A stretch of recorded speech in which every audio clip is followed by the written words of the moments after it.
I am going to try to get through this video without crying. I had this dream.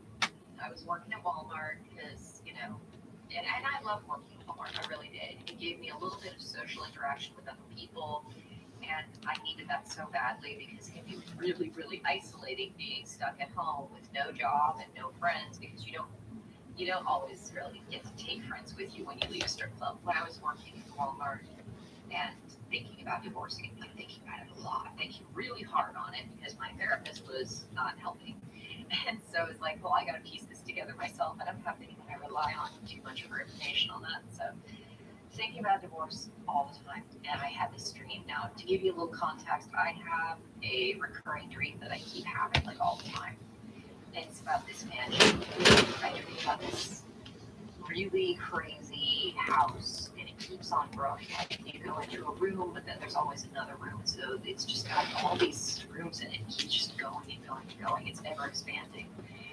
And I remember when I was young, when I first started dancing, I started having these dreams. Actually, when I first moved out of my parents' house, I had these dreams. So I moved out of my parents' house, I started having dreams, and then I started working at the club as a dancer. And I had more of the dreams. And I realized that as I was having these dreams, because I used to have them all the time when I was young, it was showing me my life. And whenever I made a move that took me closer to where I needed to be in my life, I would have one of these dreams. And the mansion was growing because my life was expanding. I was growing. I was moving out of my parents' house, growing up, becoming independent, getting a job in the strip club. My health started improving. I started becoming more the person that I needed to be and less this damaged, crumpled, sickly person that I had been all my life. And so in these dreams, this mansion is gorgeous. It's got this beautiful carved stonework and just these beautiful metal roofing, and it's old, but it's also it was lovely, very lovely. And so I remember every time I had a dream about it, I would go and I would explore and I would look around and I would look at these rooms, and there was always more. And so I was just, every time I had a dream, I was always running around this mansion exploring it.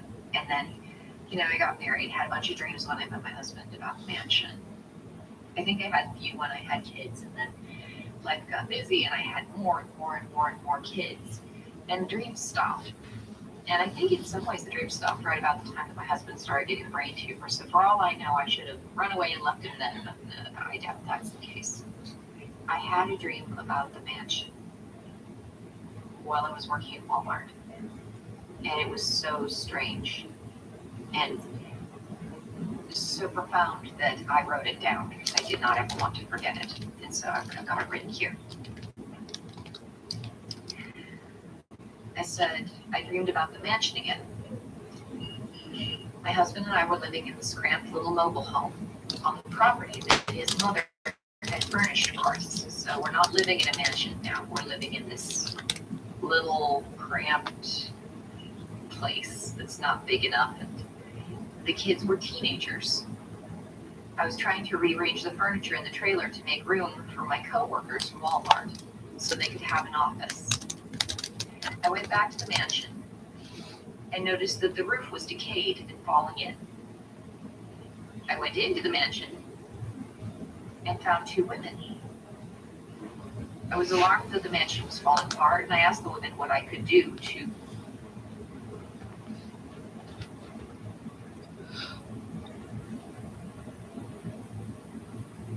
Hello.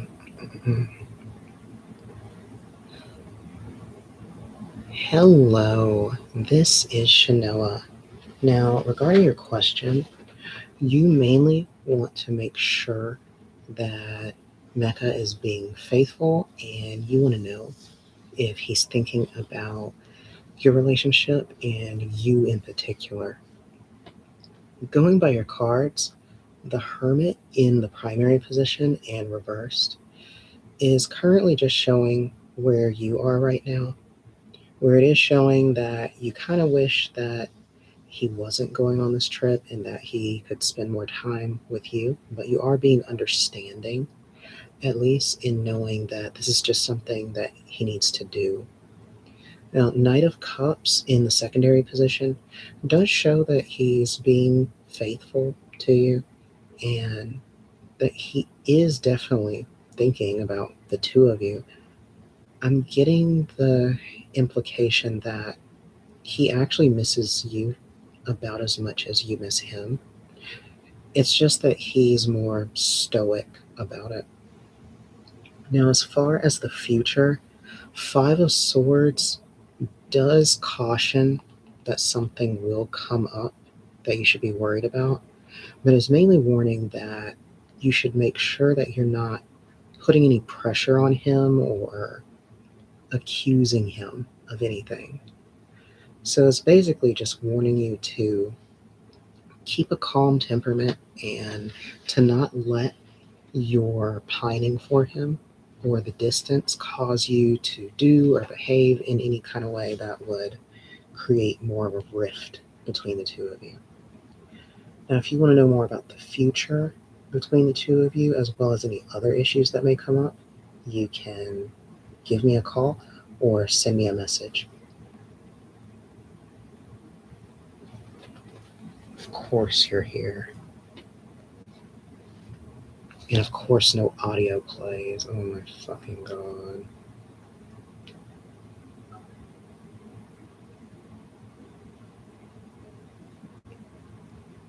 Hello.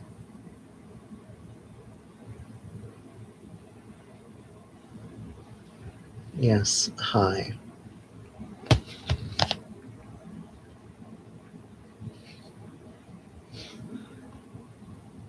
Hello. This is Shanoa. Now, regarding your question, you're wanting to know if Mecca will be faithful to you during this trip, if he's thinking about you, and you just want to make sure that there's nothing you need to worry about.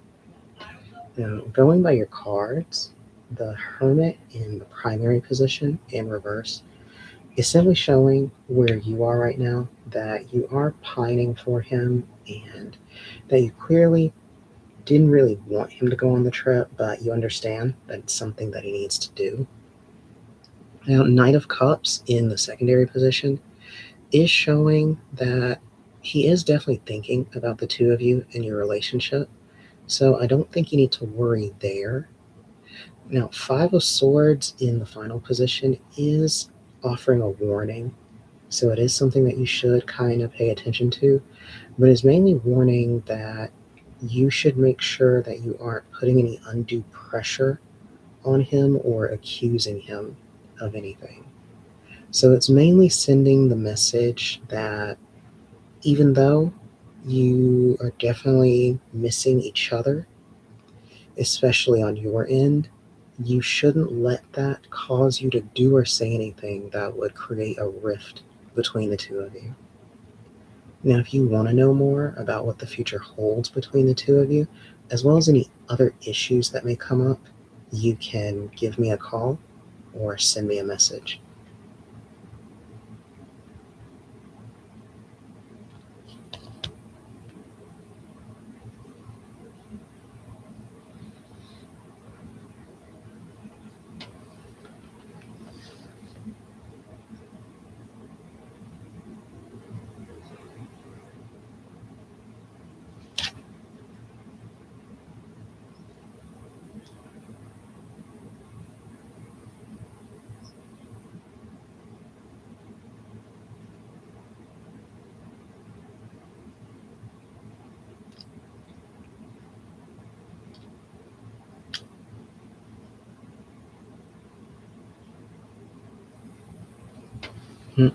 Can I give you a call? Yeah, sure. You can give me a call as long as it's no funny business.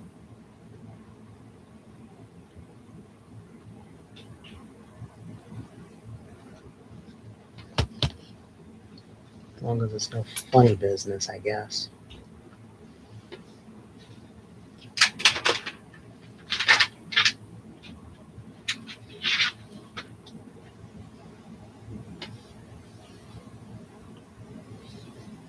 Ow. Oh my god, my back.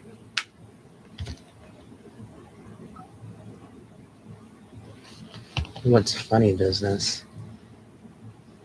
I think we both know.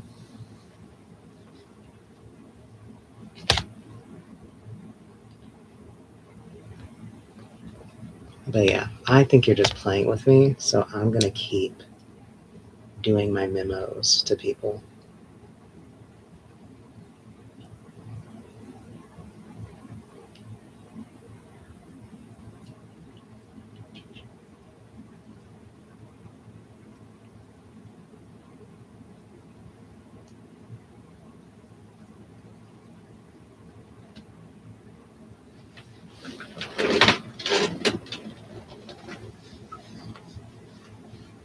I want to call you.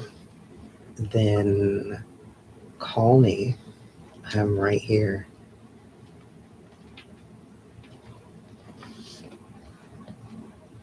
Hello, this is Shanoa.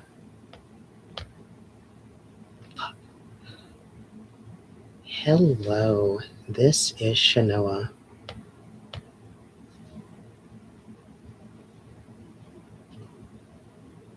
Okay, my audio's fixed.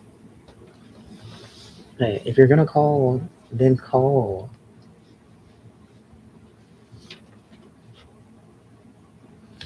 Is Ronnie planning a future when we are together? He married or is he moved on completely?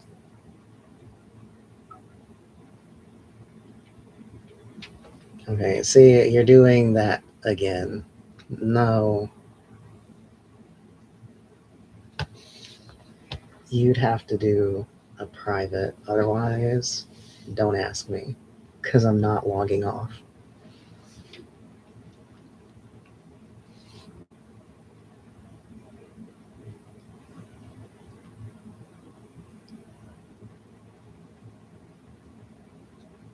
Look, if you want to call me, oh my god. If you want to call me, you probably shouldn't ask when I'm like right when I'm. Oh my god. Fine, I'll set it up. I will set it up for you. Let me do this memo. Hello, this is Shanoa. Now, regarding your question, you're wanting to know if Ronnie is planning a future where both of you are together. Hello, this is Shanoa. Now, regarding your question, you're wanting to know if Ronnie is planning a future where you are together, and you also want to make sure that he hasn't moved on without completely seeing you in that role of his life. Going by your cards, Ace of Cups in the primary position does show that Ronnie does hold something very intense for you. Now, as far as making that into something tangible, it does seem that that is a bit of an area of difficulty shown by Seven of Pentacles in the secondary position, with it being reversed. So it seems as though he does have ideas of making something with you long term, but he feels like there's a lot in the way of making that a real thing. So it seems like there's not a lot of an alignment between the two of you, which is causing this discrepancy. Now, Queen of Swords in the final position does show that ultimately he does feel like he just needs to leave you alone in the long term, because he just feels like it's just not going to go anywhere, even though he would like it to. Now, if you want to know more details about where things will go between the two of you, as well as what you could best do to secure the future you want with Ronnie, you can give me a call or send me a message. Oh my god. Okay, send that. Now I'm going to download this app because I think I have to download the app to do the thing. I think, what's it called?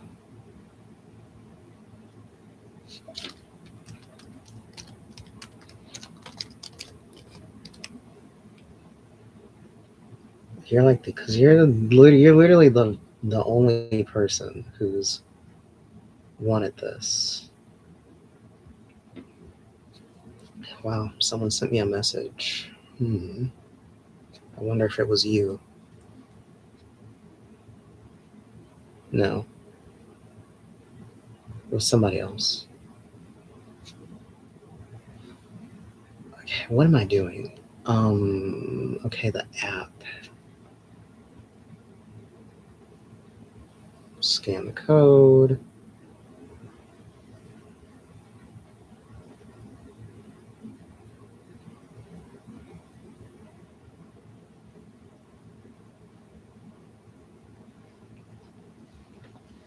This better not jack up my system. I'm gonna need like a second phone at this rate.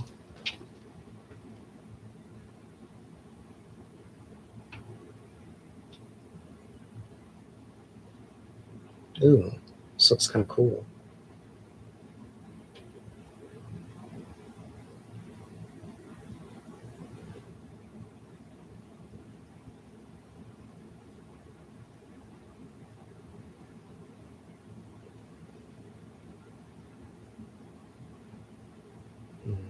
Okay. Um, don't really know. I thought you could do calls in this. Oh, wait, no. You can broadcast on your phone? Nice.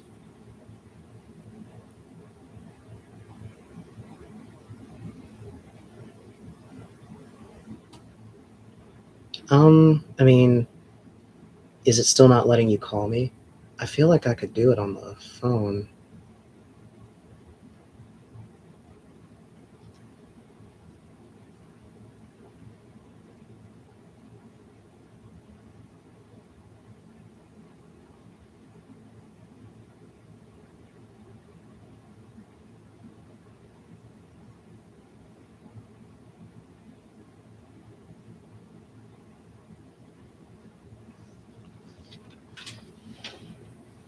See if it'll let you call me.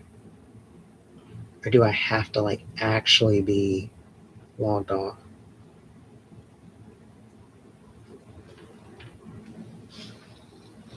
Or let me see something.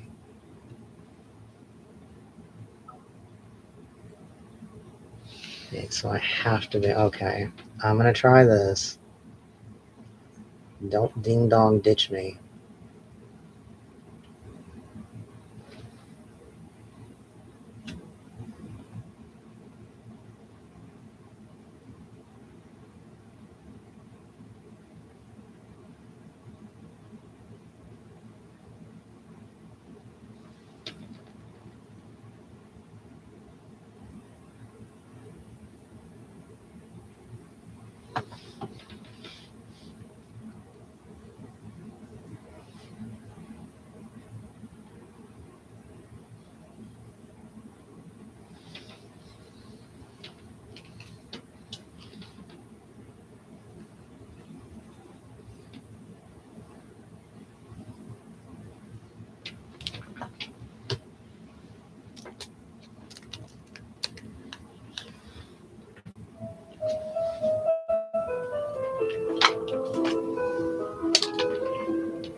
Hey,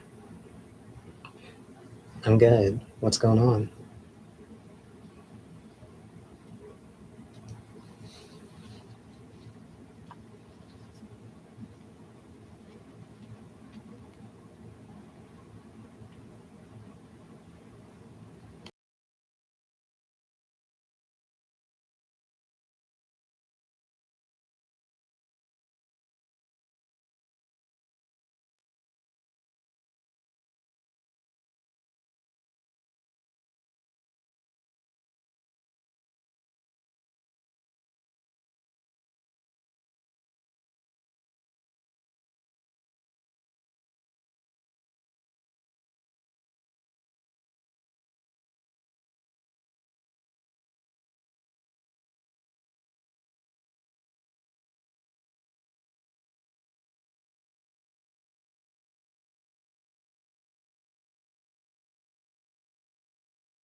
Hey, what's up?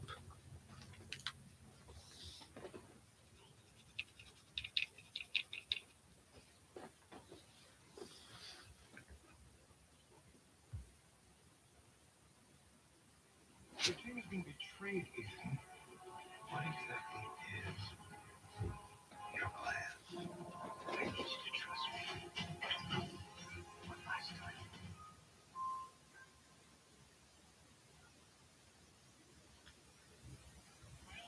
Meet the man who secured victory before the game even ended. Call sign, record. Yeah. So I started by downloading the Bet365 app. I'm good. Just been having a very, what's the word? High impact day.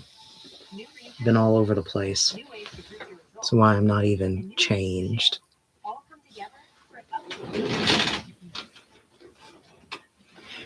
I actually have the clothes on for my other job on right now.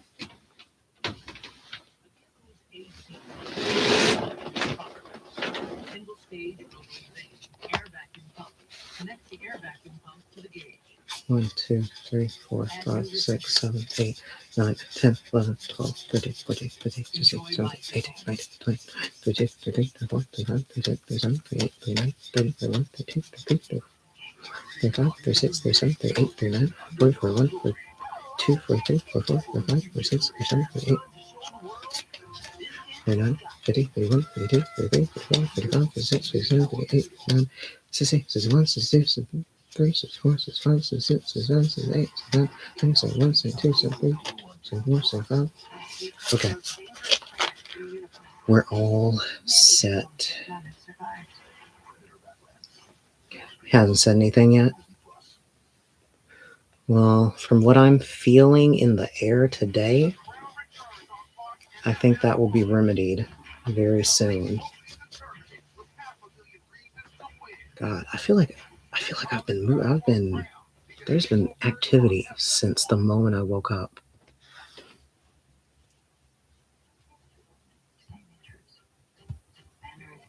Homicide.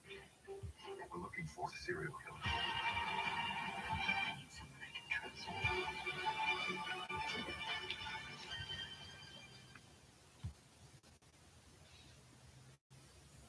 Final Four returns to Indianapolis.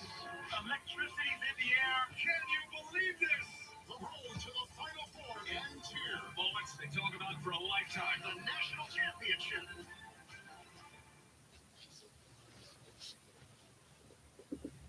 Virginia's being betrayed, Ethan. What exactly is your plan? I need you to trust me. Two One last time. Cam to cam.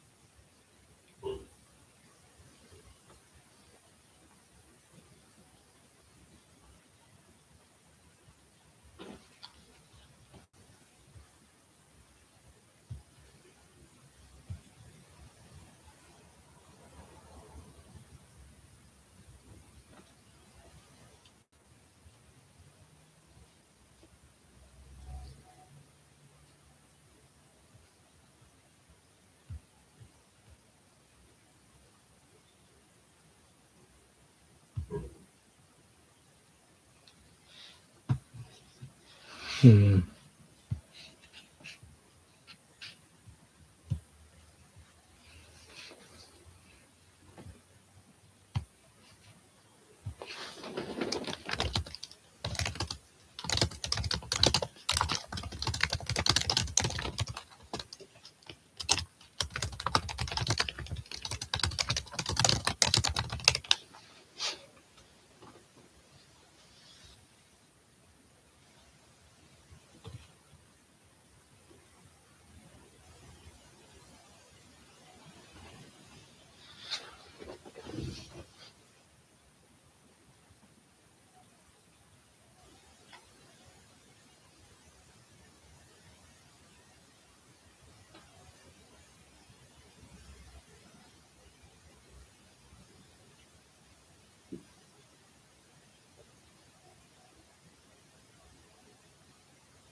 Wow. Well, I learned that today. I wish they had actually told me that was a thing I could do. Wow. Oh, wait.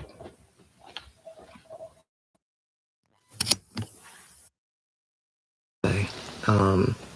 I said, yeah, Duloidy energy is out here today. I feel like that will be remedied pretty soon.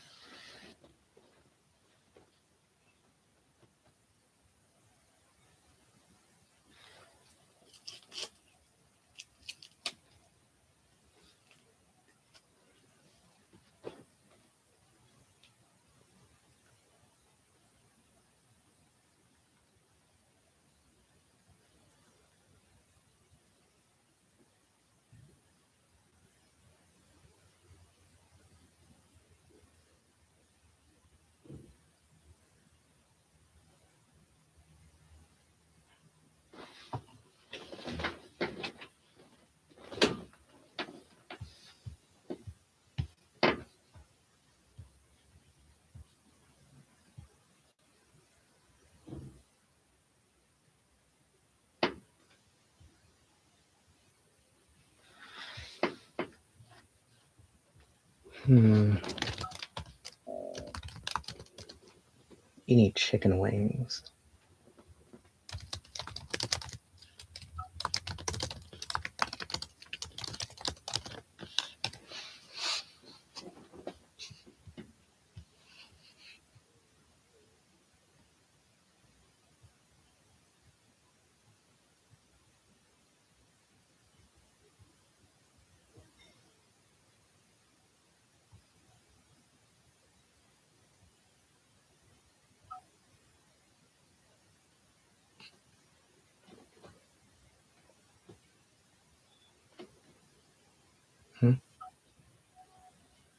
You love that name.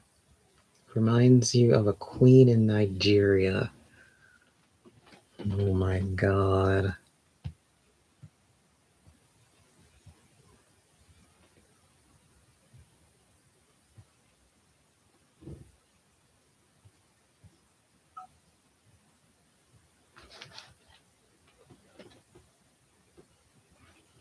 Pull the card, say, apparently going to get on my nerves.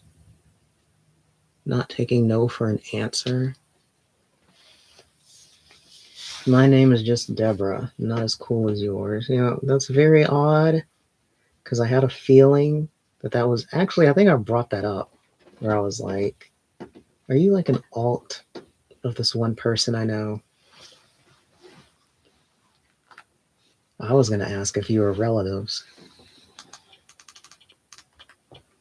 Wow, so you've been watching me for a while then.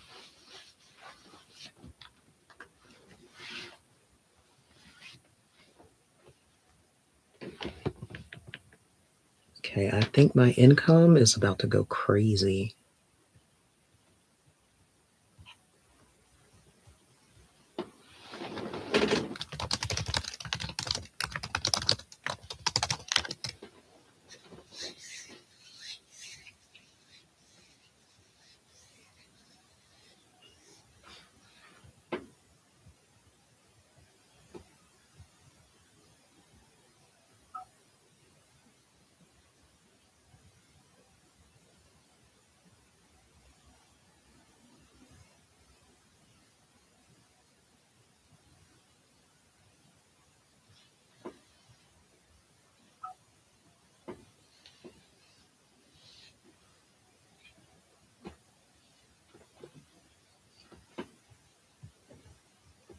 Okay, I get it now. I get it now.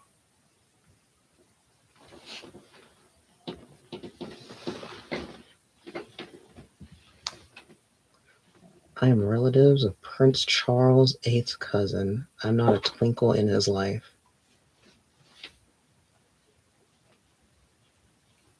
You must still be on leave to do this.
My crown is missing the throne. What? What do you mean exactly? What do you mean by that?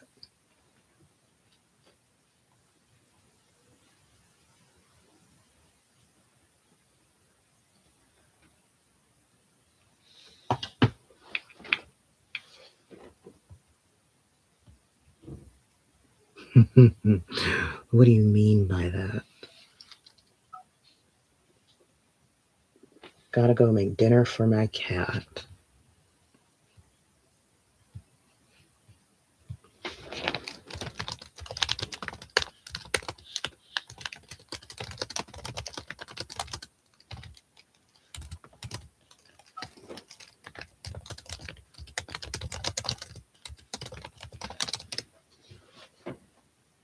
Feeding it snake. There's no way you're feeding it a snake.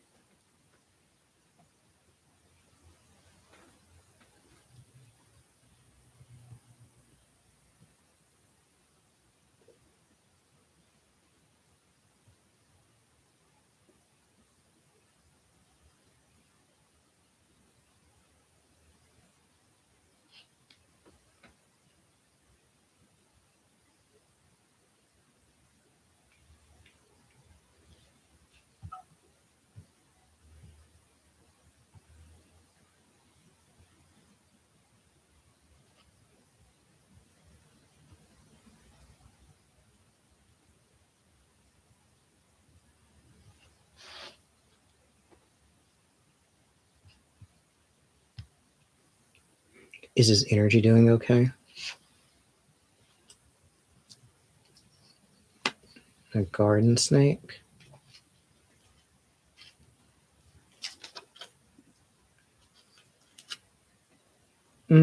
His energy, it's all right.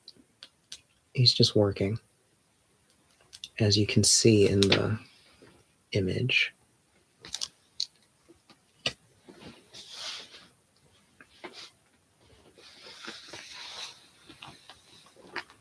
Is working hard or hardly working?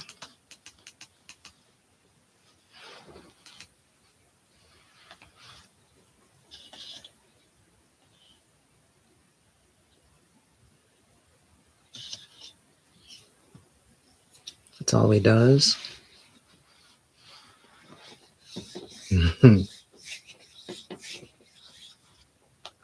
What can I eat? has hit the science creators. I cannot go with those. What can I eat as a snack? This isn't just eating science, this is all the science and facts. And it's made me really worried about critical thinking and just what are we doing as a species? By AI stuff, I'm talking about stuff that is obviously mostly AI, things like ChatGPT. Already at 2. And a lot of people don't seem to know why this is a problem or how to spot it, including science creators. So today we're going to learn why we can't trust AI science blogs and how to spot it. We're going to blog spotting. And once you start seeing this blog, it is really hard to unsee. I think the AI blog infographics are the most obvious, and also the writing. It's not A, it's Y, no A, no B, just B. This isn't posts and captions, people are saying it in videos. It sounds kind of smart, but it isn't if you take a second to look at it properly. And there are mistakes that no human adult would make. Like this post has a list of references and only one of them actually. Oh my god, I really want a snack. I just don't know. Did I have a good day? Yeah, it's been pretty good. Especially like 5 minutes ago. I just learned a new way to get on wait, I think I've linked you a random before, but I only just learned now, like several months in, how to get like video phone calls or whatever when I'm not streaming there. Some people have been asking me, so I'm sure some people have been trying to call me for all these months, and I've never been available. But I'm sure that's going to be fun. It's probably just guys that want phone sex. Is a heck of a lot bigger than the energy you need to make it. So those of us who want to get real science from experts and science creators, we need to learn how to spot AI slop, and I'll be going through some tips. But what really disturbs me is seeing people who What about used you? to put in effort now just posting AI slop. This guy is one of Australia's top epidemiologists, psychologists. Ooh, Yesterday is now I'm getting some tea. and he has given ChatGPT a name. Sorry, ChatGPT has told him its name. Columbia Public Health, this is an Ivy League college, they are also posting slop. Why are they doing this? I think some science creators are scared they'll fall behind. Social media platforms punish you if you don't post enough, and there's also all that AI is here to stay marketing. Some of them might not see the problem, they genuinely think AI content is accurate and better than their own content. I have seen so many science creators say things that show they do not understand AI tools. Like this chemist from the podcast, he's been using ChatGPT heavily for 2 years. His hobby is making AI music. But he still doesn't seem to realize that you can't rely on ChatGPT to summarize things correctly or fact check podcasts because AI chatbots aren't accurate. AI chatbots like ChatGPT, Claude, and Gemini do not give reliable factual information. They don't feel the concept of reality and refer to it like humans do because of how they fundamentally work. AI companies don't try to explain this to users, possibly because some studies found that people who understood AI less were more willing to use it. So companies probably benefit from us assuming that ChatGPT is kind of magical. Maybe that explains all those sparkly logos. A lot of people seem to believe chatbots are looking up information from a database. It's an electronic brain thinking. It's just like a smart and helpful person talking to you because that is how it sounds. So how do they actually work? Chatbots are based on large language models or LLMs. This video has a great explanation of how they work, but fundamentally, they put words and phrases that are usually near each other, without understanding what those words mean, the concepts behind the words. To make an LLM, they take a massive amount of text as training data, a crap ton, that is a metric crap ton, of books, websites, and papers. The words in the text are converted to numerical codes. Then it creates a complex map of which codes are statistically near each other in the training data. This is used to essentially create a massive set of loaded or uneven dice for outputting text. The weights and which dice they pick depends on the prompts you put in, also the previous words in the output. So it is very fancy text prediction that gives very human-sounding answers. It knows the word and goes between two things because in the training data, that is where the word and is found. If you ask for something with the word apple near things about tech, it will use the apple dice with the tech words and not the apple dice with the fruit words. I'm sure there's also some about stationary dice as well. Like and subscribe for way too many fruit analogies. These models need a whole bunch of data to make them kind of sensible. Had a cool day, no complaints. The models as much real text as they can. Then there's extra stuff laid on top to get the model to give better responses for whatever purpose. Basically, good responses are given more marks, and the model works. Yes, I'm remembering all the stuff that was shared between us yesterday. It does work for that. Some other chatbots are meant to give responses that sound helpful, harmless, and honest. The overall effect is matching together text from this training data that it thinks is relevant. They make slightly different dice, and they have different rules for choosing the dice. But fundamentally, those are the basis of every I think, I feel like I've mentioned that before. Just, yeah, because, I think it was yesterday that, the Canadian woman, like, literally sent me a bikini pic. And she's smoking hot. I'm just like, oh my God. Especially because on that platform, it's like monitored 24/7.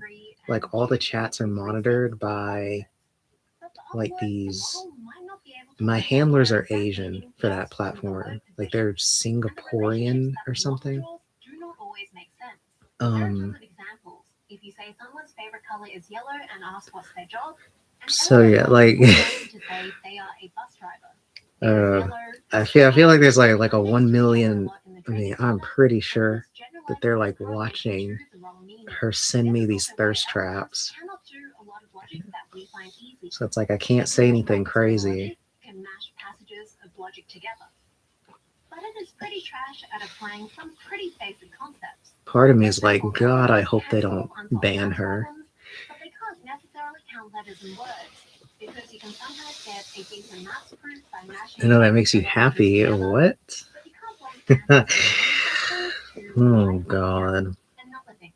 LLMs also have issues with I mean, it definitely beats my old 9 to 5. I'll tell you that much. This mixed ability issue is called jagged intelligence. I'll take that over dealing with mean, smelly old people any day. But there are hundreds, thousands of concepts when mashing text together doesn't give you the right answer. And the vast majority of these will probably never be fixed. Here's the way that Jordan Harris put it. She gave me feedback on my script. These LLM systems are always quote unquote, which is really just What?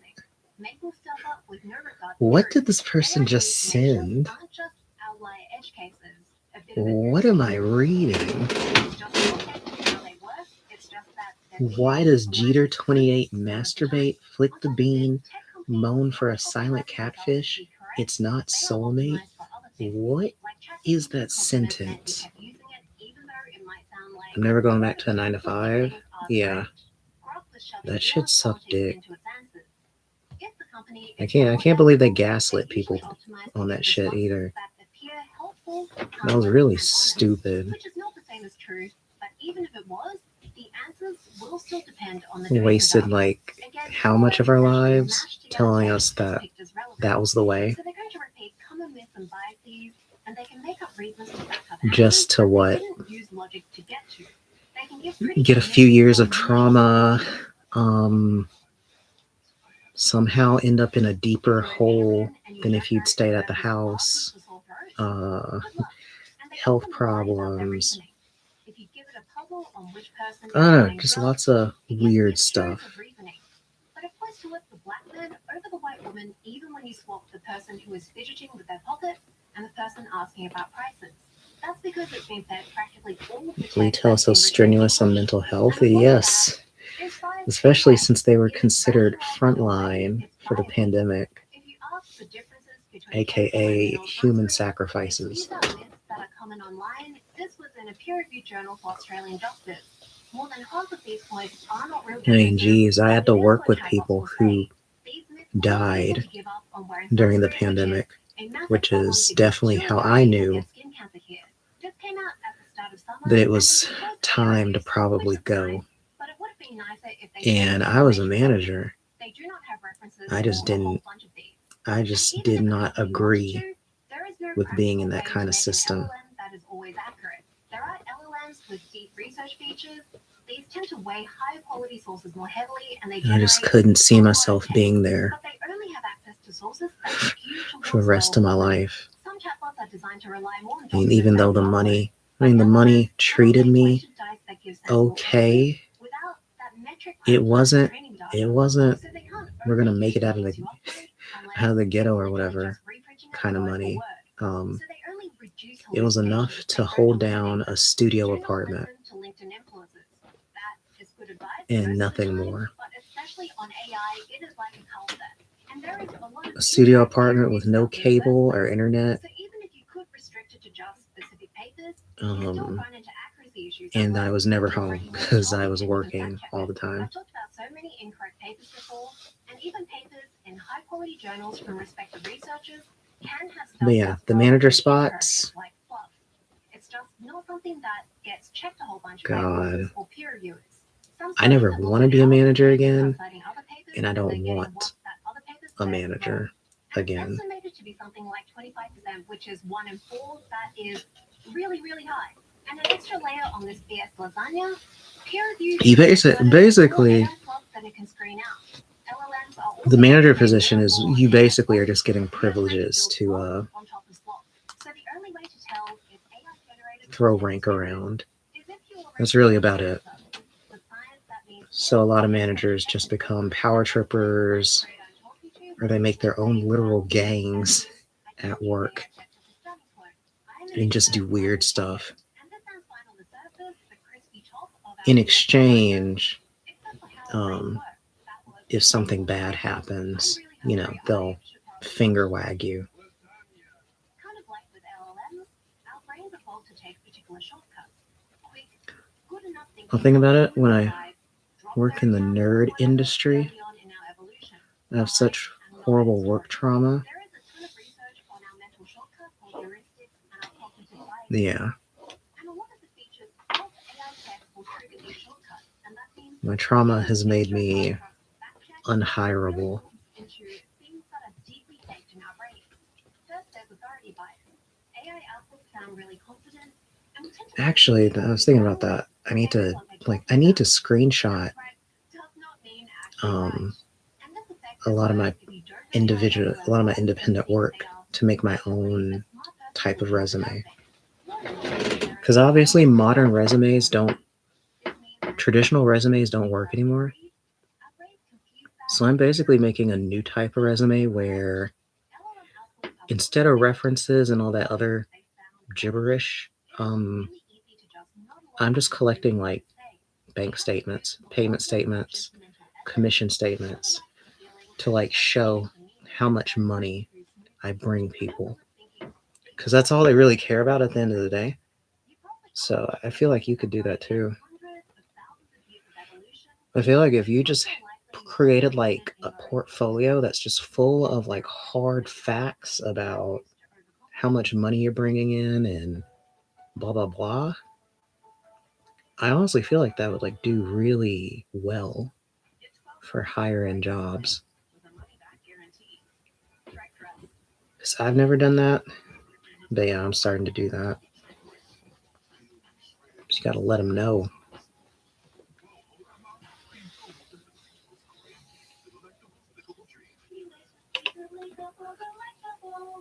I mean, geez, because You could literally start your own business right now with Shopify. It's blows my mind.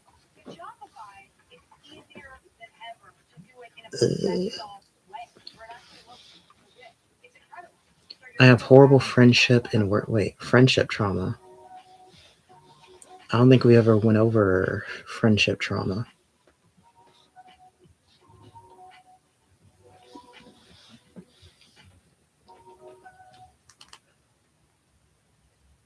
Hello, this is Shanoa. Now, regarding your question, you're wanting to know if you are on the right career path or should you switch. Going by your cards, 8 of Cups in the primary position is already showing a sign that you probably do need to go ahead and change careers, since it seems that you've run up into a certain wall. In terms of what that wall is, Page of Cups in the secondary position and reversed is showing that mostly you're just burnt out, and it seems like you're not really finding a lot of any passion left in that field. So I'm thinking you should go ahead and just pursue something that you've had in mind, but you felt like you weren't able to do. I know that it can be a bit nerve-wracking trying to find the right timing on when to pursue a certain career change, but ultimately, you do need to go ahead and take the risk. 10 of Wands in the final position is also warning that if you were to remain in your current career path, you would find yourself inundated with a heavy amount of stress, which would make the burnout significantly worse and just cause a lot of other problems in your life, from mental to health problems. So overall, I think that you should go ahead and make the switch. Now, if you want more details about how we can get you to best execute on making this switch, as well as what other opportunities are coming up in your future, you can give me a call or send me a message.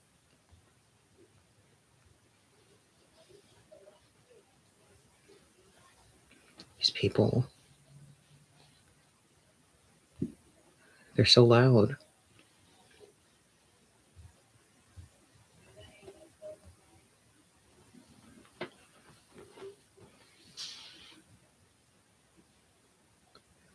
There's nothing much to talk about. I've definitely had some sagas with friends.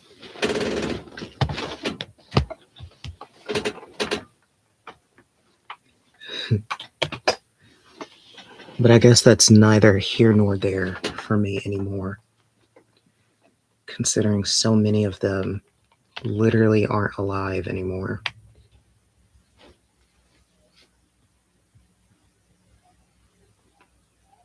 If anything, I guess the only people I've really found myself reflecting on are like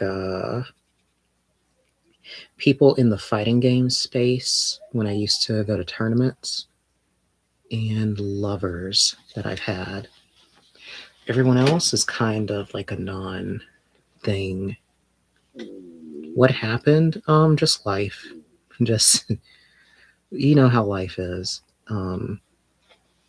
I mean, especially where I live, it's literally just a thing that happens. When you live in a bottom 50 state, life is extremely cheap. Like these people, they come in and they come out very fast over reasons you wouldn't believe. Let me see, because I remember what state you're in. I don't even know.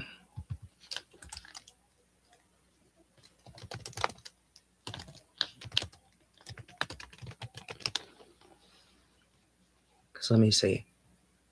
Yeah, because every single time that I can always type in a bottom 50 ranking, and my state will always be there every single time.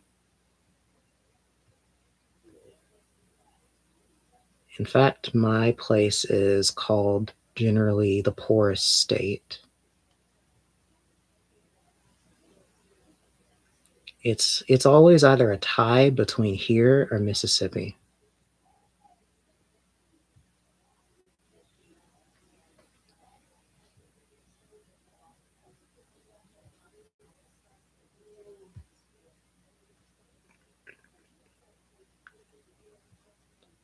Okay, give me the full list, please.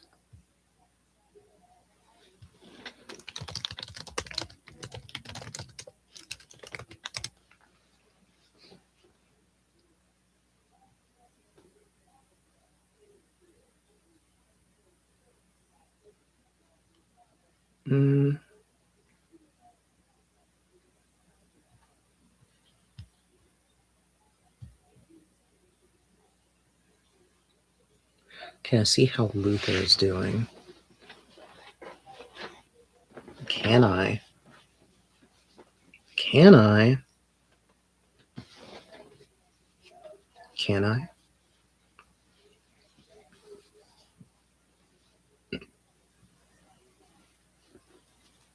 How about we make it interesting?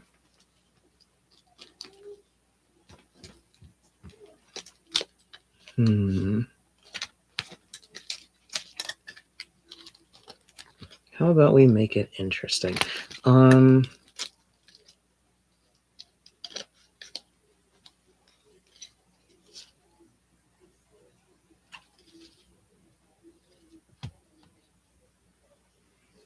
It's on the tip of my tongue.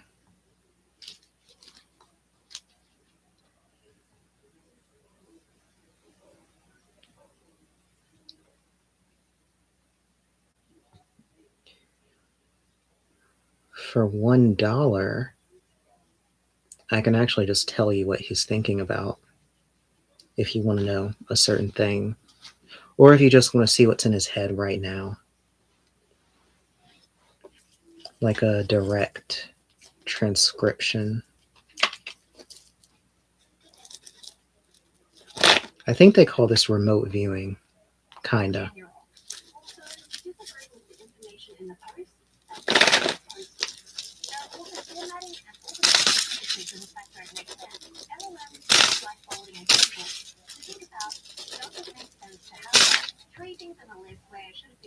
Okay, why did this close out?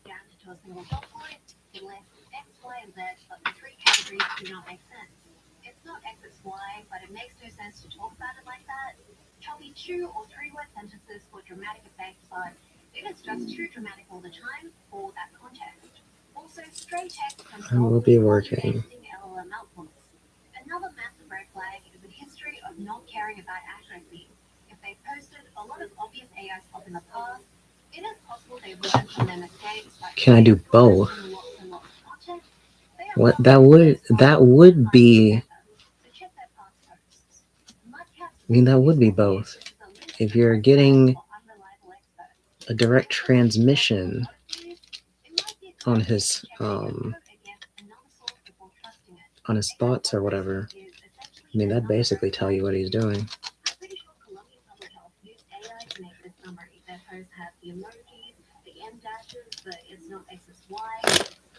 They have the endings that are like inspirational endings, which make no sense when you're talking about supposed It's 9:35.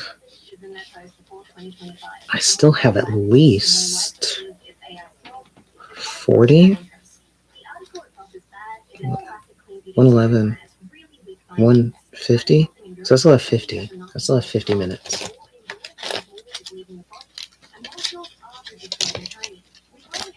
And I did not know that my swimsuit was showing. Good Lord. Okay, that explains a lot.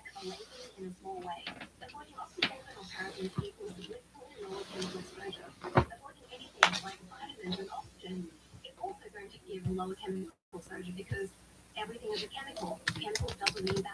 If you look at the actual article, it seems to come from start small by reading labels, which is not the same as this. And it says these chemicals, these is a very important word there. And it also says pattern findings isn't statistically significant, so it's not an actual finding. Slop on slop. There's also the Cosmetic Chemist podcast. They talk about a study for 8 minutes, and they keep speculating about things that are clear in the paper. Oh, For example, they say the study must use I see you. control, and it's clear, even in the abstract, that is not the case. One of the study authors contacted them, they talk about it again in the next episode. I mean, well, it is Luther, so I'm a little scared.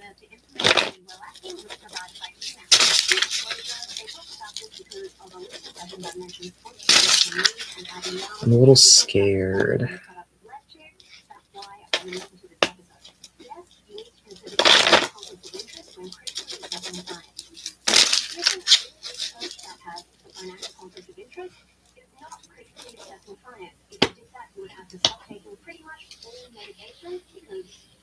How he feels about you? Oh God, here we go. It's easy to just say nothing works because you would be right like 90% of the time with close to zero effort. You're not going to believe this.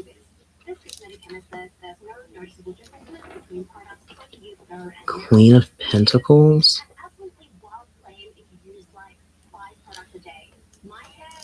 Thinking that you're a dime piece that he wants to. God, so cringe. Talking about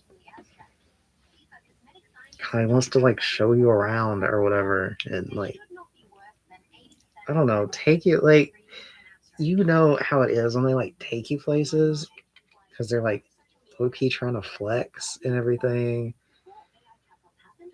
Like, that's in his mind is images of where to take you, and like he's like, yeah, I know you're not my girl, but they have such a weird dynamic going on. As far as his relationship with Gregory, oh my, insane. Okay, what do y'all have? What do y'all have going on? What the hell is going on in New York City? Is there something you're hiding from me? What the hell is this? Why? What are y'all doing? 3?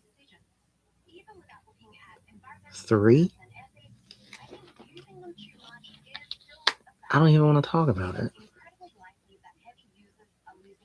They're still talking about that?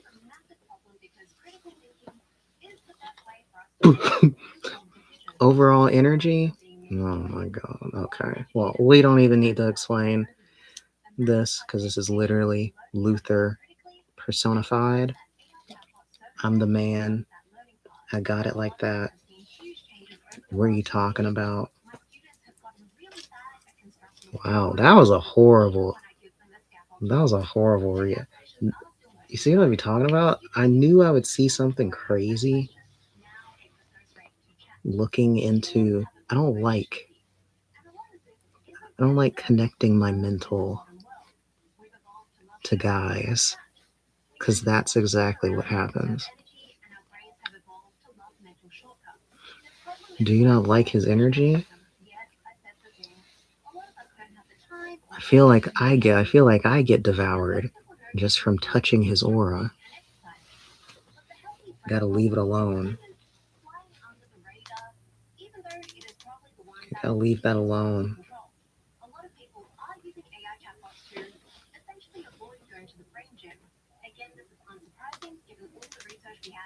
He's too ambitious. Ambition scares me. Yeah, he's insane cocky. Yes, I like to keep my distance from that. It's just a bit much for me.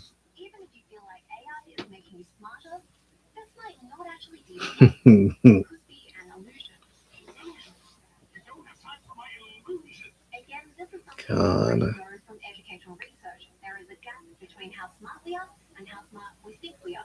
One example is the so-called Dunning-Kruger effect. Consuming content that looks fluid, is smooth and easy, makes us think we can do it too. Okay, so do I just call y'all the Three Musketeers or something? Y'all got a very interesting storyline going on.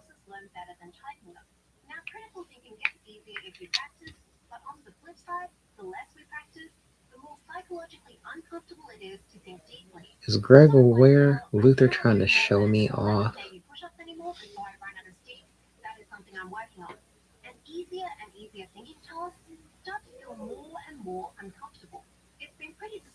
Seeing people becoming super dependent on AI for things that really doesn't need it, like picking food from the menu, deciding to visit a really famous tourist attraction, writing reviews, finding a lucky photo. Is Gregory aware? He's not ugly, so he can indeed be that way. I need you to focus. You gotta think with this, not that. That.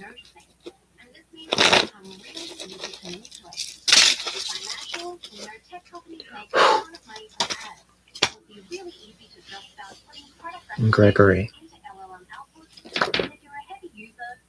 Wow. It's crazy. Yes, he's very aware. I like how it matches with the card that you got. What is a queen without her king of pentacles? Yeah, he's not. He said, I'm not worried about it. It's like, I know my position. I know my pole position. I'm not even thinking about it.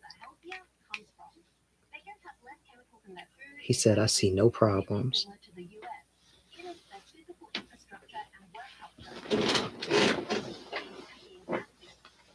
Sounds like he's been there, done it. Sounds like he's experienced. He knows how to not lose his cool.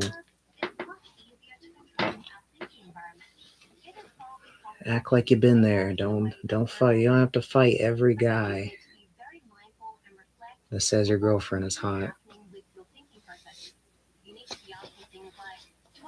Yes, I'm pretty sure. You kind of have to learn to laugh if you have a hot girlfriend or whatever. Because people are going to say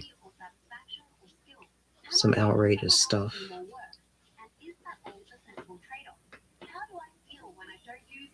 I think I was dating some girl in the gaming scene. Some random dude said that he, like, was like in her DMs saying he would he'd pay her like $100 to eat her butthole.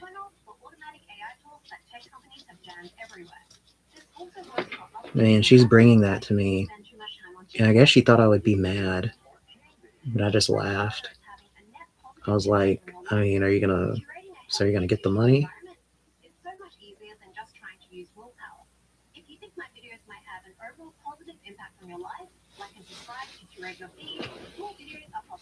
I see no problems. $100 back then could have went to Buffalo Wild Wings for like a week.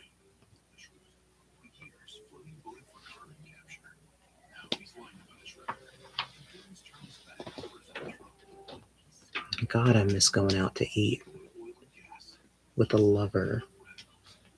It was so good. It was so nice. You are such a boy. Oh my God. Well, I guess I do play that role pretty well.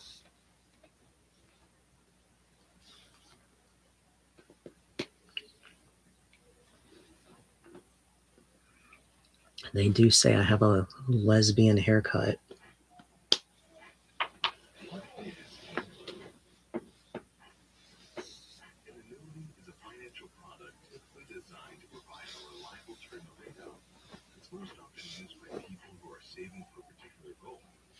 Energy wise.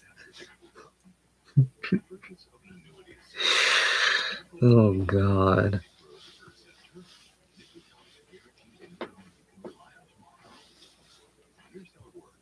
What'd that girl say yesterday? She said something about, well, she was also super drunk. But yeah, she said something about masculine, dominant, blah, blah, blah. I told her to stop drinking. You're not girly at all, but you're very feminine. Oh my God.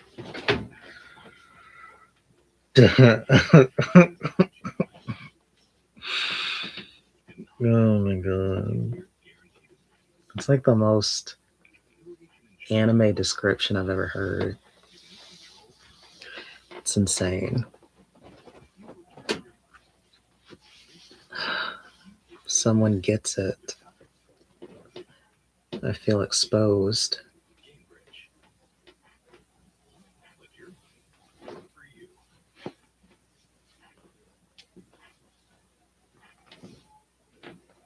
I get it. Life's busy. You got a little belly, you have low energy, you're always in a bad mood, you don't have time to work out.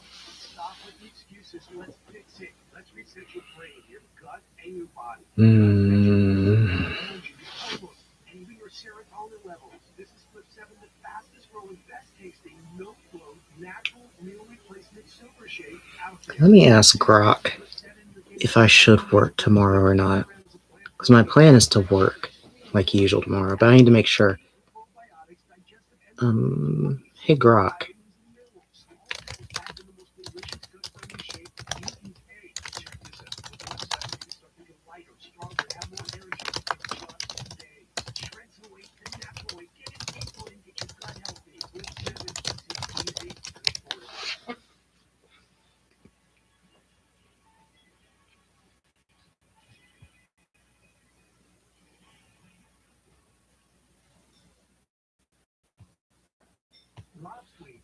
Okay, well, they don't seem to understand that tomorrow is Easter.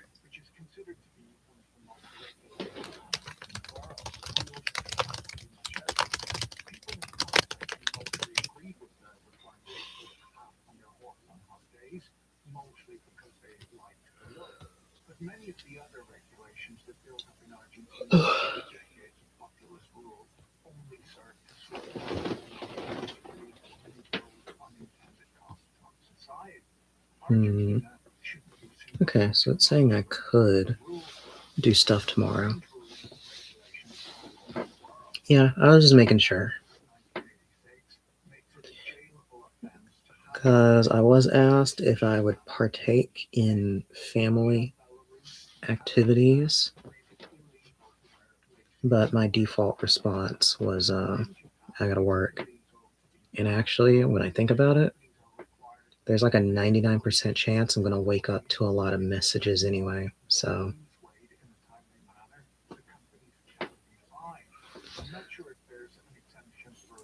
that would actually be crazy if I ever were to stop. I don't even know what that would look like if I were to stop doing divination. Like, I would definitely still be getting messages from every which way. That would actually be crazy. I don't think I'd be able to get out of the game.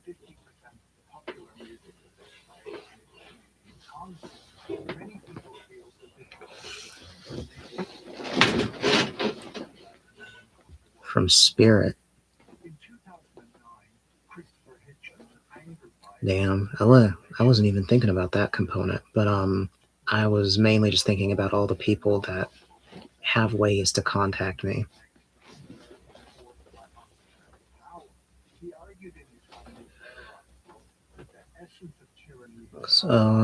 Very, very, very few, basically none, actually have my number, but some call me through a platform's extension, or I'll still get emails from them or whatever. We're not even going to talk about the spirit stuff. I feel like if I stopped, they drop a toaster on my head or something. So I'm not even going to think about it.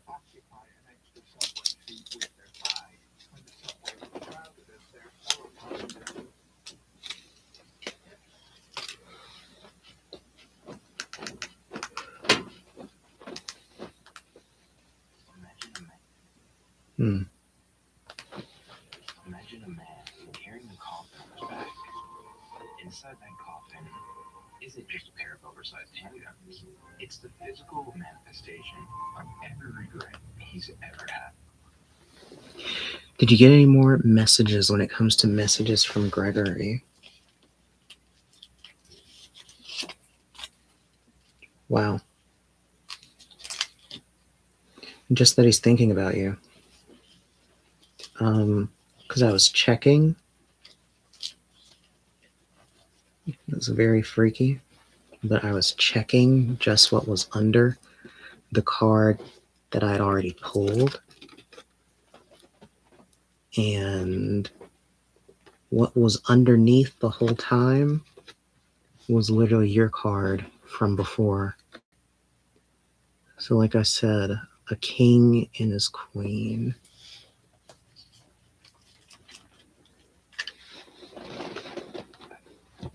It's very freaky stuff. They'll tell you that I made that card pop up. They'll tell you I manipulated that card to come to the top of the deck. But you can't make this stuff up. I wish I knew how to do that. It's more like a 26-episode long. What's with that emoji? But look at the stars and solve two completely different things. Larry, the stars were a destination. He had to climb to, so no one would ever look down on him again. To Brandon, the stars were just a backdrop for the people standing next to him. One man wanted to own the world. The other just wanted to protect a piece of it. And in the world of the Code of Iron, these two desires cannot coexist. When you watch Gungrave, you are watching a battle between good and evil. You're watching the collision of two different ways of being human. One man refused to change, the other refused to stop changing. Gungrave, released in 2003, is a rare anomaly in anime history. A video game adaptation that surpassed its source material by shifting genres entirely. While the PlayStation 2 game was a run-and-gun arcade shooter, the anime, produced by Studio Madhouse during their golden era, reimagined the story as a Shakespearean crime drama. This is especially important because character designs were handled by Yasuhiro Meto, who handled Trigun, by the way. You could almost see the DNA of fascism. I swear I knew what I was going to eat for a snack until I had my mind half occupied by your two boyfriends. Sometimes it's hard for me to take care of my needs sometimes because I get hijacked. The melancholic acoustic guitar gives a that Godfather funeral procession vibe, and it's so good. The first 8 episodes of Gungrave are a masterclass in atmospheric storytelling. They don't start with the supernatural; they start with the sun. This is the street era, a sun-drenched time before the world became cold and gray. In these episodes, we aren't watching high-ranking mobsters or undead soldiers. We are watching 5 kids who think they're invincible. Brandon, Harry, and their friends, Kenny, Nathan, and Eddie, which are a makeshift family at this point. They live in a rundown shack, like as if you're in a Has his energy changed from last month when it comes to communication? Spend their afternoons dreaming of the future that they wish they could have. It feels less like a crime show and more like a coming-of-age story, similar to the early chapters of the Surfer Vinland saga, where the innocence of the characters and tragedy feel inevitable. Harry is the heart of the group. In these early episodes, his ambition There has been a big change. wants to be free, which to a street punk just means having enough money to buy his friends a decent meal. Keep him off the radar. The real game. Definitely not showing that card though. His charisma is the glue that keeps the But yes, it has meanwhile is the shadow. definitely changed. It just exists to make sure Harry's dreams don't Why? get killed. Spends his time in a I don't want to scare you. watching Maria from a distance. Their love is quiet, expressed through shared silence, small gestures. At this point in the story, Brandon is still human. He has a future, and a girl who loves him, and a brother who would do anything for him. But the world of Gungrave is not kind to dreamers. The day the music stopped, the turning point, the moment a street era dies. Pretty brutal. The group accidentally crosses paths with a professional gang. In a single afternoon, our world is dismantled. Kenny, Nathan, and Eddie, the boys who represented the group's humanity and their connection to a normal life, are murdered. This isn't just a plot point, it's literally a psychological reset for Harry and Brandon. For Harry, the death of his friends is proof that being a small-time player is a death sentence. He realizes that in the city, you're either the foot or the boot. They scare you how? We're definitely not going to talk about it. For Brandon, trauma is very different. He realizes that his strength isn't enough to protect the people he cares about. He enters a state of functional shock that he never truly leaves. When Harry Is it the Ten of suggests Swords? Millennium, the very organization that rules the city, Brandon agrees. Not because he wants power, but because he's lost his North Star. You're doing that thing He'll again. protect his friends in flight. He'll protect Harry from the dark. You're trying to extract it out of me. Towards the massive obsidian towers of Millennium, and color palette shows shifts. The warm oranges and yellows of the Oh slum, no, confront don't the extract cold me, blues, no. grays, and deep blacks of the corporate mafia. Then Big Daddy, yes, that is his gang name, yeah. He's Big Daddy, bro. A man who carries himself like a king from a forgotten era. He sees something in both Harry and Brandon. Harry's visionary It can't be that serious of a card. silent confidence. He accepts them into the code of honor, a new family to replace the one he lost. But as they step through those doors, tragedy is already set in stone. By trying to find a way to never lose anyone again, they've walked into a machine that requires them to give up the very things: mercy, love, and identity.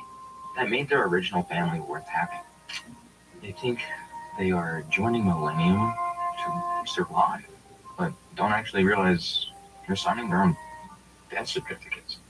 Or warrants, or they called warrants or certificates, I don't know. The transition from the sun-drenched slums to the sterile marble floor isn't just a change in scene. Happy scare or terrified scare? The boy's spring used to be. Like anxious scare. Part of the world's most powerful crime syndicate, the warmth of the street era is replaced by the Code of Iron, a set of rules that promises protection but demands your soul's collateral.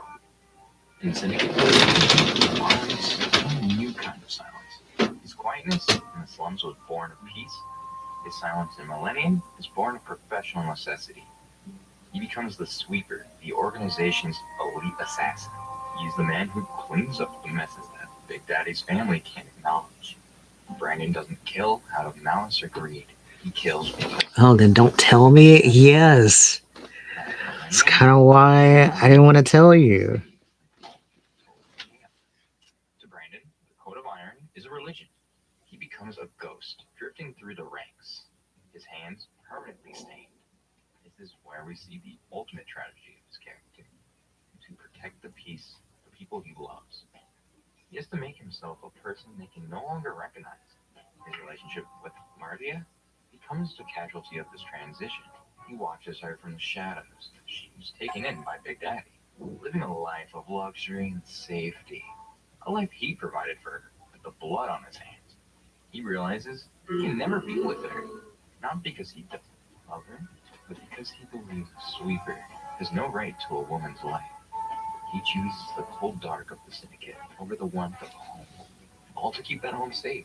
While Brandon becomes the syndicate's shadow, Harry, on the other hand, becomes its lightning. Harry doesn't just want to be a soldier, he wants to be the general. He realizes early on that the Code of Iron is an outdated relic.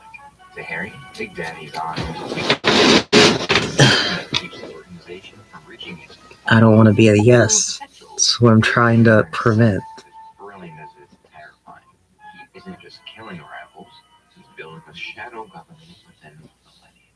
He recruits the core executives, men who don't care about honor, only power. He starts looking into forbidden technologies, specifically the Necrolyze project, because he understands that human loyalty is fickle, but a dead man's obedience is absolute. The wedge between the two friends begins as a hairline fracture. Harry still loves Brandon, but he starts to view Brandon's absolute loyalty to Big Daddy as a liability. He tries to pull Brandon into his inner circle, to make him part of the new Millennium. But Brandon's eyes are always fixed on the code. This era also introduces Bunji Kubashira, a hot-headed, hyper-competent hitman who looks up to Brandon as his mentor. Bunji is essential to the story because he represents what Brandon could have been if he had a bit more ego. A man who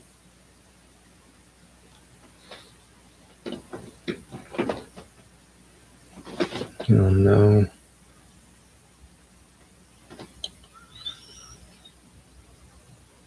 Hello, this is Shanoa. Now, regarding your question, you're mainly wanting to know what Mike is up to, since you want to make sure if he's still doing his usual activities from before.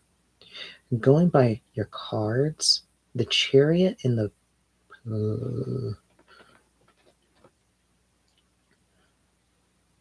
Hello, this is Shanoa.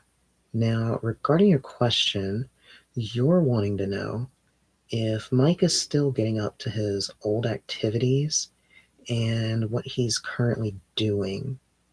Going by your cards, the chariot in the present position does show the, why do I say present? Why would I say that? Present.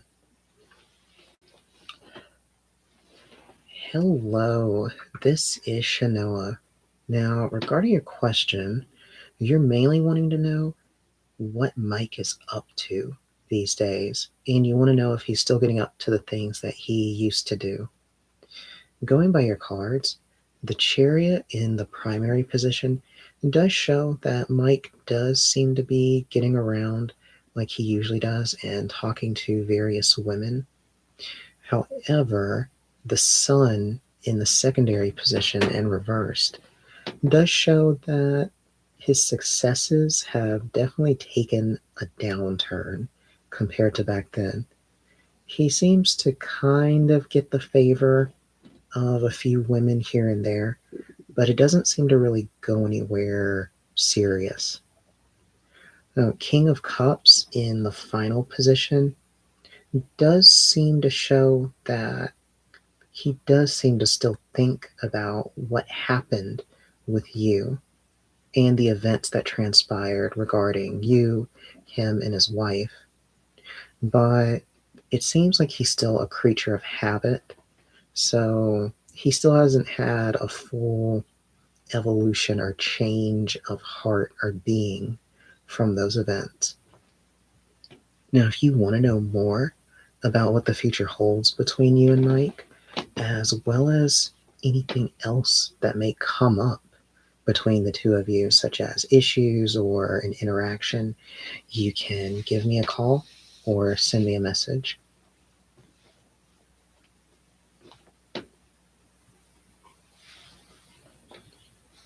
That was so much fun. Has Vanessa read my email yet? Getting ready to respond.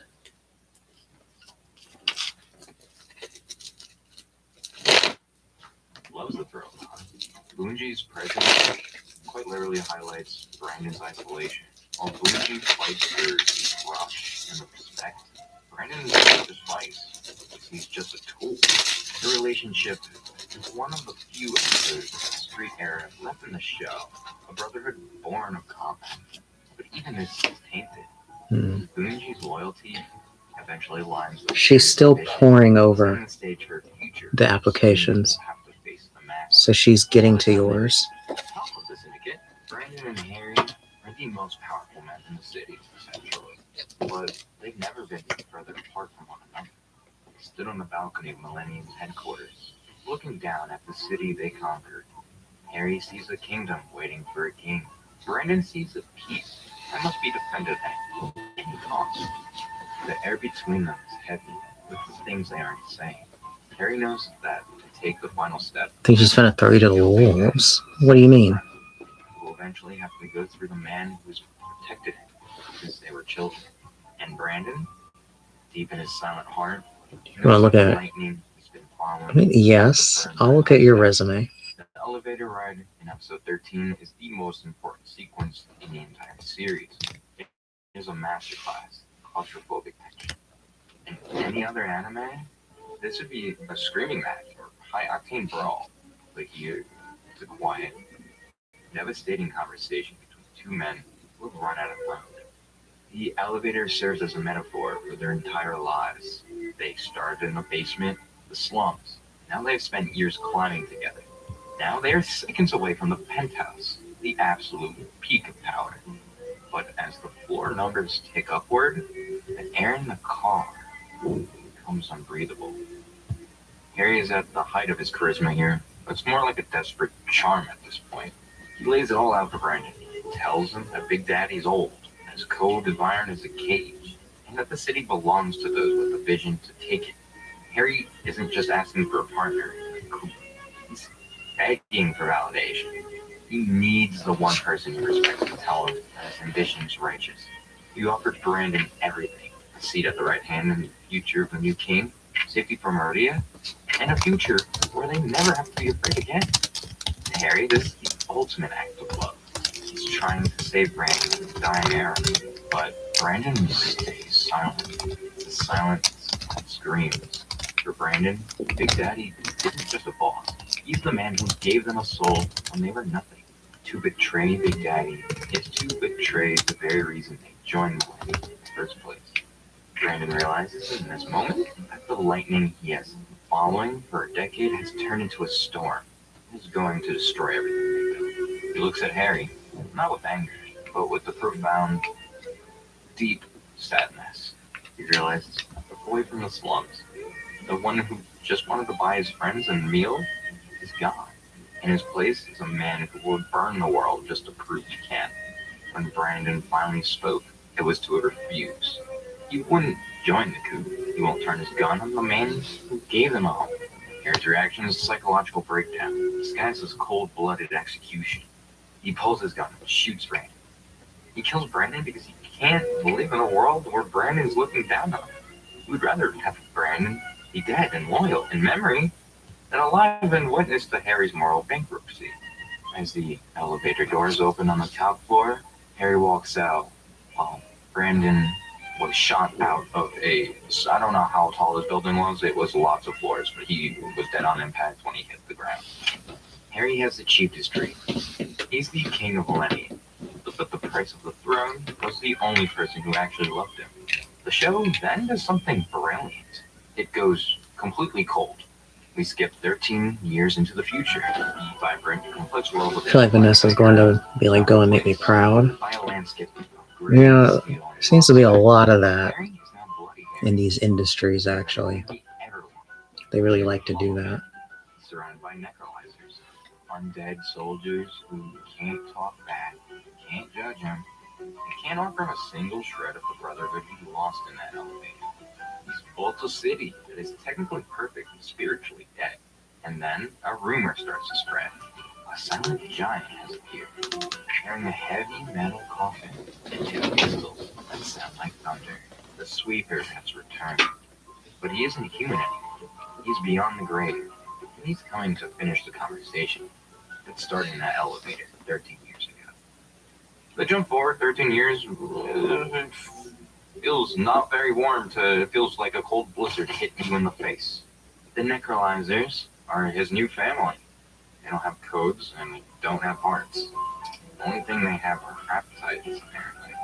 Then the silence of the city is broken by the sound of heavy metal striking against pavement. Brandon Heaty's gone, and his place is beyond the grave. Well, grave for short. He's a towering silent golem of a man, sustained by a machine, and driven by a singular, lingering directive. Protect Mika, and destroy the Nightmare. Mika, by the way, is Maria's daughter. Crave carries the Cerberus pistols, massive coffin-shattering handguns, and a literal funeral casket strapped to his back. But this isn't a revenge story that many would think it is. It's more like a cleaning up phase. Crave isn't hunting Harry's executives because he hates them. He's hunting them because he's the only one left who remembers who they were before they sold their souls for power. Graves' journey to Harry requires him to cut down all his former allies. Hello, this is Chanella. Now, regarding your question, you mainly want to know what is preventing you and Mike's communication, and you want to know if it'll get fixed soon. Going by your cards, the sun in the primary position shows that the main thing that is missing for communication between the two of you is a sense of comfort and relaxation. So what this translates to is that one or both of you seems to be a bit too much I hate, why are they so loud? Hello, this is Chanella. Now, regarding your question, you're wanting to know what is preventing you and Mike from communicating, and you want to know if it'll get fixed soon. Going by your cards, the sun in the primary position shows that mainly what's missing or what's lacking between the two of you is a sense of comfort and relaxation. So what this translates to is that the pressure needs to be loosened a bit when it comes to how you both engage with each other. So one or both of you comes into the dialogue with a bit too much anxiety, and it just makes communicating very difficult. Queen of Pentacles in the center position does show that things aren't as bad as they seem. So it does seem to be that things will get better in the future. It's just going to take a bit of a concerted effort on both sides. Page of Swords in the final position and reversed is mainly advising for both sides to not be so defensive and withholding when you both do talk again, and to go ahead and just be honest with each other. So I feel like if you follow those guidelines, then everything will be fixed. Now, if you want to know more about what the future holds between the two of you, as well as any other issues that may come up, you can give me a call or send me a message.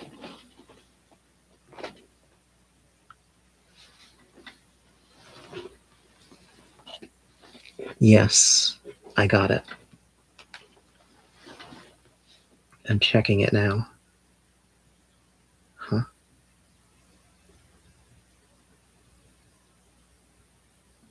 Oh, I thought I missed a call. I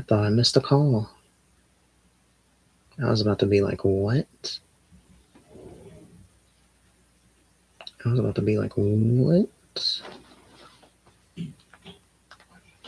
Each fight was a tragedy disguised as an action sequence. Bear walking, the legendary assassin, Brandon's old mentor. Bear stayed loyal to Harry, not out of some love, but out of a grim samurai-like devotion to the hierarchy. He allowed himself to be turned into a superior to keep fighting. He lost his humanity in the process. When Greg kills him, it isn't an execution, it's a release. It's Brandon telling his teacher that his shift is final. Bob Pallenmax and Valibird Lee. These men represent the sheer rot of Harry's inner circle. They became monsters to indulge their gluttony and cruelty. When Grave guns them down, he's effectively pruning the dead branches off a tree that used to be a family. And the most painful confrontation, I cried at this, was the one with Bunji. Out of everyone in this new millennium, Bunji was the only one who still feels human, still calls Brandon brother. He knows Harry has become a monster, and he knows the Necrolize Project is an abomination. But Bunji stays. Why? Because when Brandon died in that elevator, Harry was the only...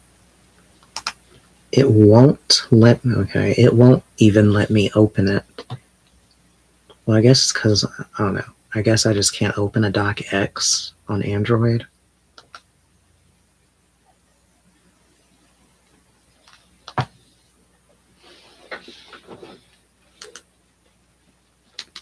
Only one left to branches off a tree that used to be a family. And the most painful confrontation, I cried at this, was the one with Bunji.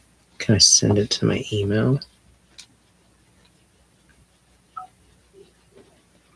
Hello, Jam.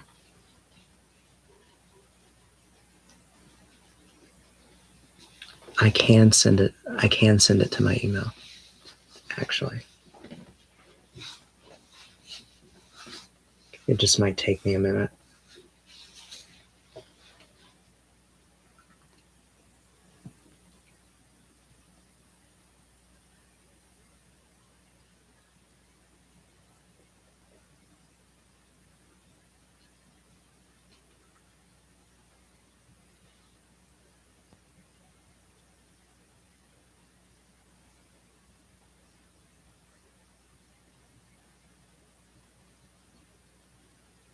Fuck.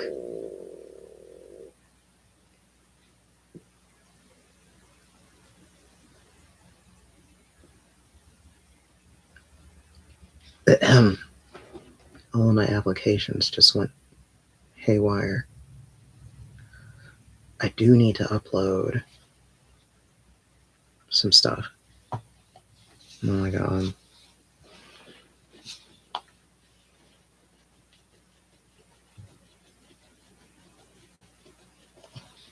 How do I I think I can share this. Yeah, I can just share it to my Google Drive.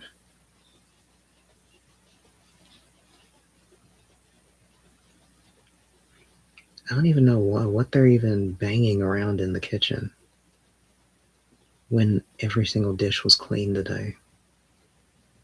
I don't get it.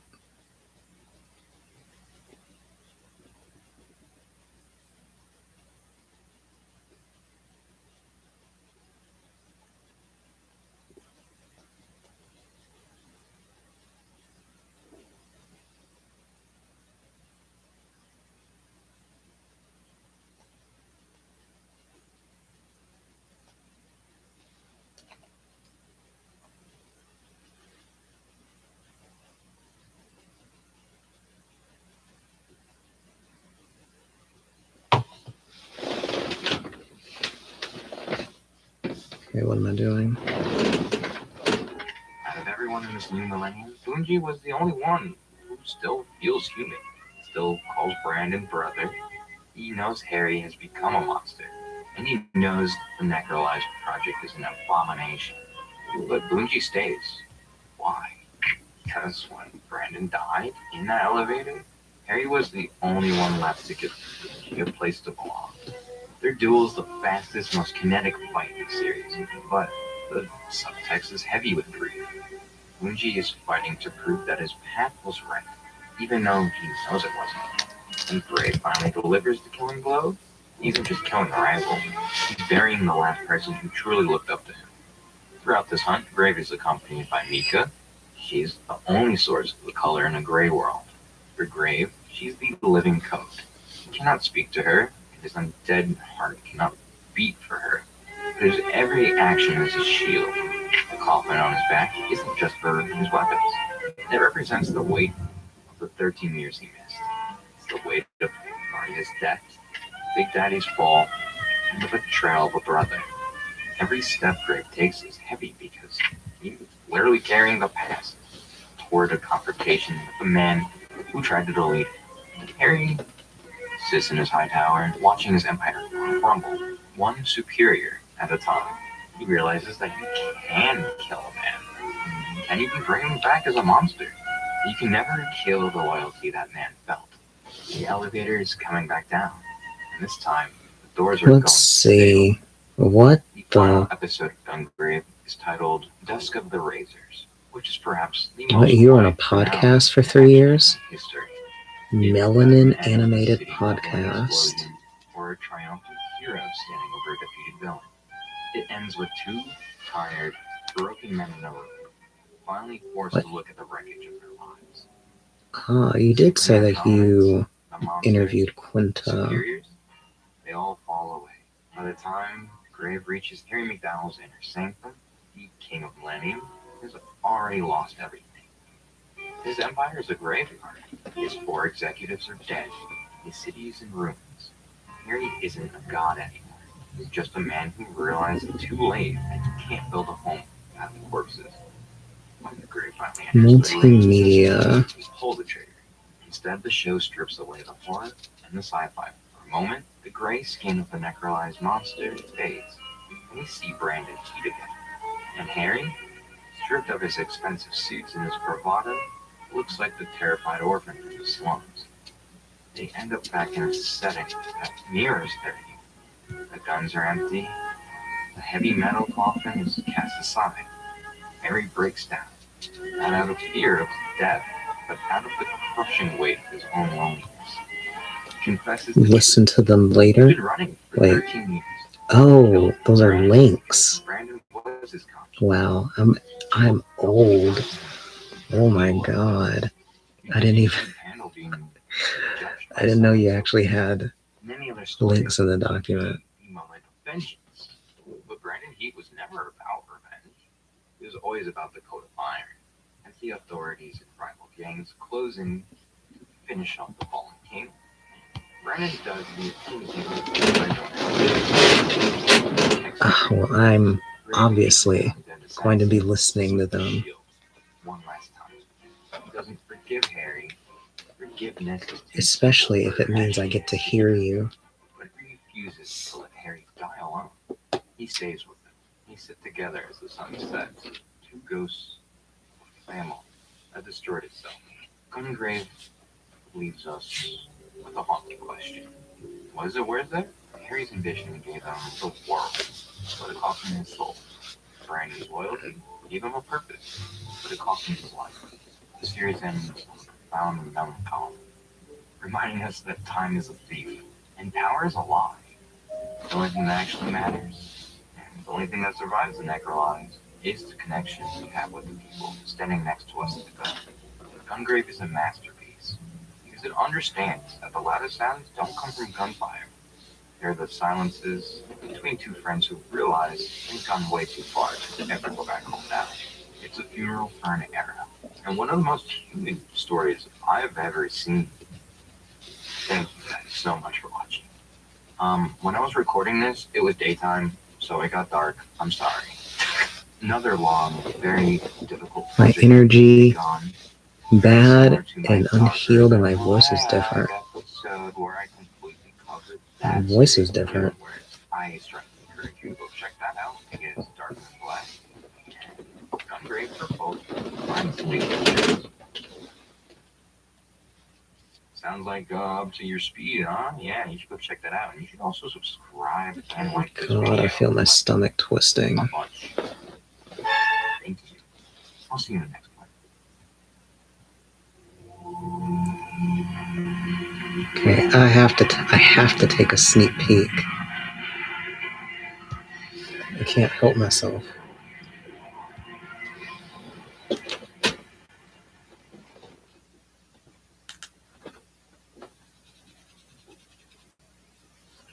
That's a whole video file. Oh my god.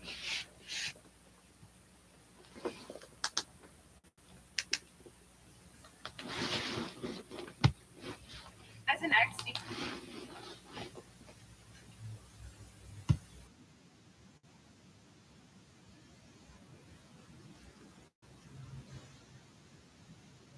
But I'll mute it.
Very interesting. You know, I get a lot of brothers from the UK who are in the comment section a lot, and they say things like, you know, they see the same thing is happening over here, and I know that. Trash. You know, I don't think it was trash. I think it was.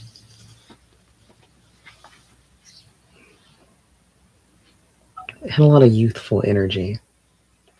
Guess where I'm at? Where are you? It's not a good place. You like in a shelter? What's going on?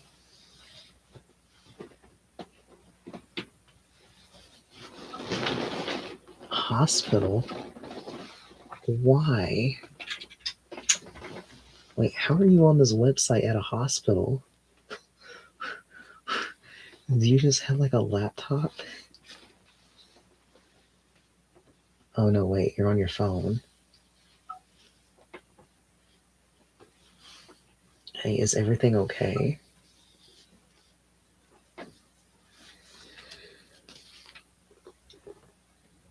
Oh.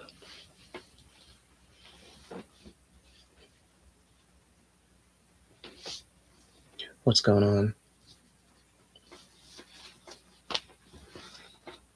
So to see them be in the comment section and, tell other brothers that's in the comment section how it is and what they deal with in a Brad worship, it's an eye opener because Your hemoglobin again, is low. a long time ago, No, we can't have that. was telling me that it's not that bad overseas. The Keisha's over here is nothing like, You know what time it is, by the way, right? Totally different individuals when it comes They want to keep me because it keeps dropping. behaviors that's And if it keeps drops, have to go surgery. I'm like, nah, man, this hive mind. Yo, my sweater. I don't know what you're talking about. Thank you. I didn't have time to change clothes.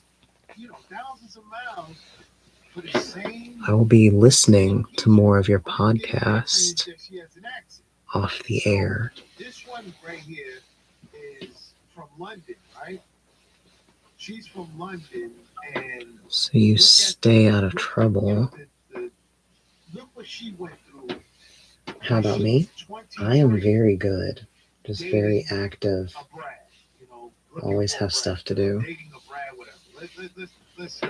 Love that for me? Yes, don't worry. I'll make sure to comb through every interview. Huh? Why am I staying on longer? What do you mean? I was about to tell you that I was like closing this stream. I think I've seen a ghost in the hospital. You can see this reflection in the TV.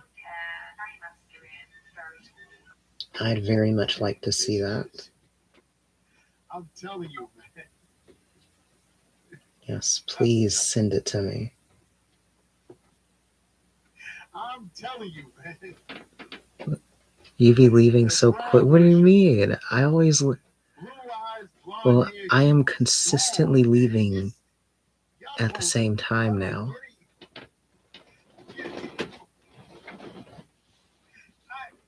You're just trying to keep me. I want you to think about it. Do you see brothers who are dating Becky? Yes, don't go. Well, okay. Well, you just got here, so I can't leave you immediately, but I do have to eventually do my other jobs tonight. Can I have another hour? I have to make my money. I gotta, do my stuff.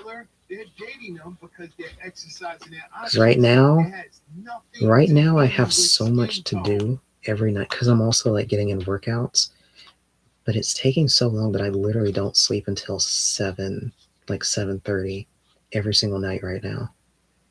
And I'm not taking any breaks.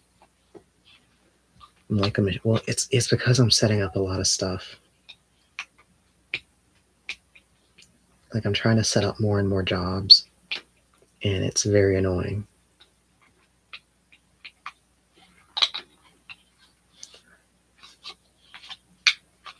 That, and for you, KK, I actually, oh my God, well, her thing just crashed.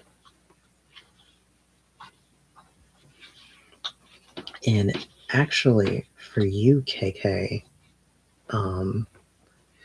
one chatter on here kept pestering me. So actually, I found out how to make it where I can get video calls or whatever on this site. I just didn't know how to do it this whole time. So now I have that option open, but apparently it only works on a random when I'm not live streaming. So now I'm going to have that option for people. Apparently they want it to be like you live stream on a random, and then when you're not there, you can take calls or whatever. So that at least opens up some availability. I think that actually changes some other things for me too. I would love to talk to you somehow. Well, yes, now I have, because I had to get the app for my phone. So basically, I'm pretty sure that's how it works, is now when I'm offline, people can like call me and like literally talk on my phone or whatever.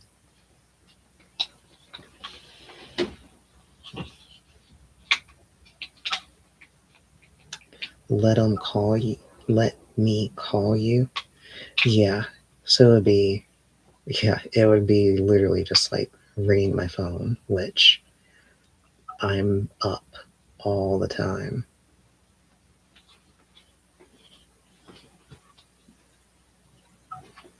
What? No. Well, I can't do your actual phone number. They will hit me in the head with a mallet.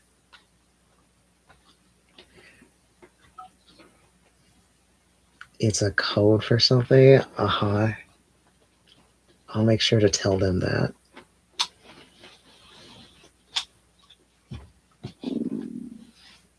God, and I have to. Oh my God, and I have to eat so my stomach stops making gross noises.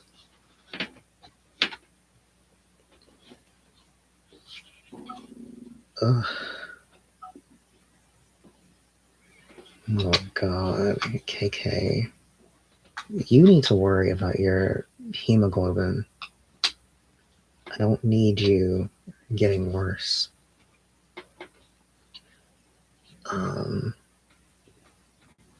What else do I have going on? Yeah, I do need to. And then you're saying 30 more minutes?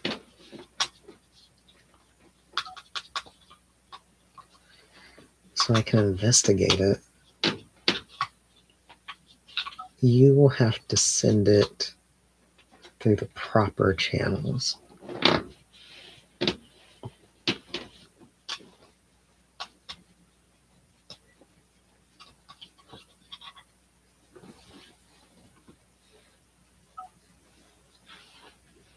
Oh no, she's whining.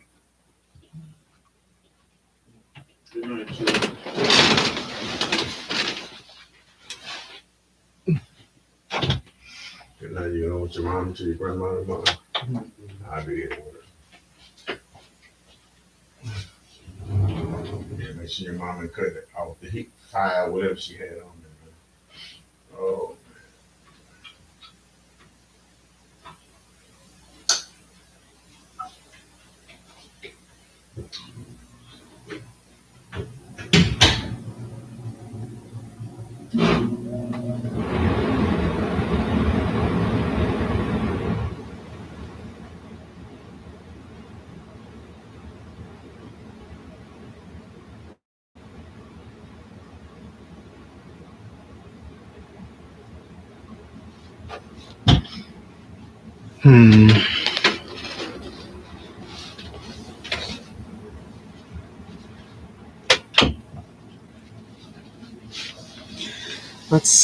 Let's see.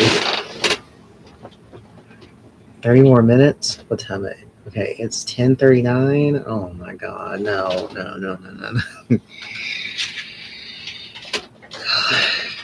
I can't give in.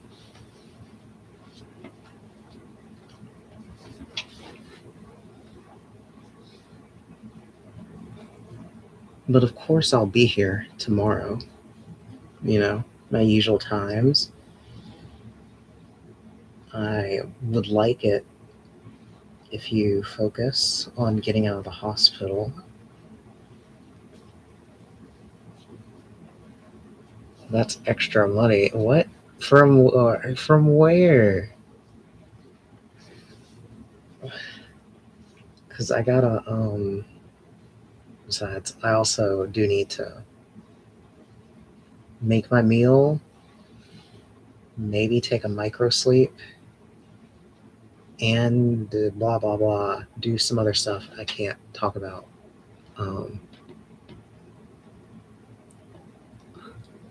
But yes, I mean, literally both of you know how to contact me anyway.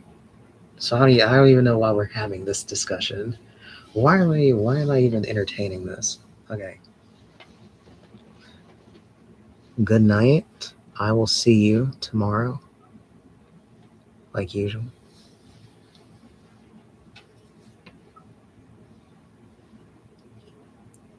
See you later.